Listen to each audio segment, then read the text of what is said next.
আপনারা সবাই সঙ্গে ছিলেন, কাজে আমার নতুন করে বলতে হবে না। যা যা দৃশ্য, যা যা কথাগুলো বলা হয়েছে, এটা বর্ণনা যদি দিতে হয়, শব্দ যদি ব্যবহার করতে হয়, তাহলে বলতে হবে এটা বিভৎস দৃশ্য।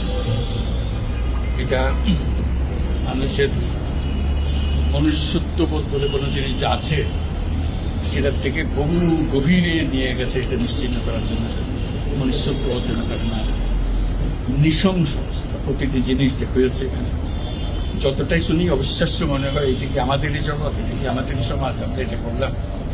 এবং যারা নিগৃহীত হয়েছে, যারা এটা শিকার হয়েছে, তারাও আমাদের সঙ্গে আছে। তাদের মুখের থেকে শুনলাম কিভাবে হয়েছে, কোনো ব্যাখ্যা নেই। এটা ব্যাখ্যা থাকলে কিছু একটা হলে মানুষ বোঝে যে এটার কারণ ছিল। এটা বিনা কারণে রাস্তা থেকে উঠিয়ে আনা, বিনা দোষে কতগুলো সাক্ষী সাবুত হাজির করে সেই যন্ত্র এক্সপ্লোসিভ কতগুলো গাড়ির মধ্যে ঢুয়ে দিয়ে তারা বলছে তুমি সন্ত্রাসী, জঙ্গি, এগুলো বলে বলে তাকে নিয়ে আসা হয়েছে।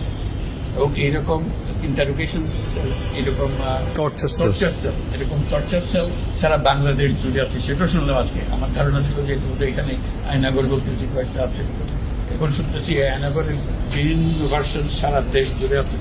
কেউ বলতে 700, কেউ বলতে 800। যে সংখ্যাও নিরূপণ করা যায় কতটা আছে, কতটা জানা আছে, কতটা অজানা রয়ে গেছে সেই জিনিস। আমরা এমনি শুনি আইএমএ জাহেলিয়াত বলে একটা কথা আছে। এই গত সরকার এই আইএমএ জাহেলিয়াতকে প্রতিষ্ঠিত করে গেছে সর্বক্ষেত্রে। এটা তার একটা নমুনা।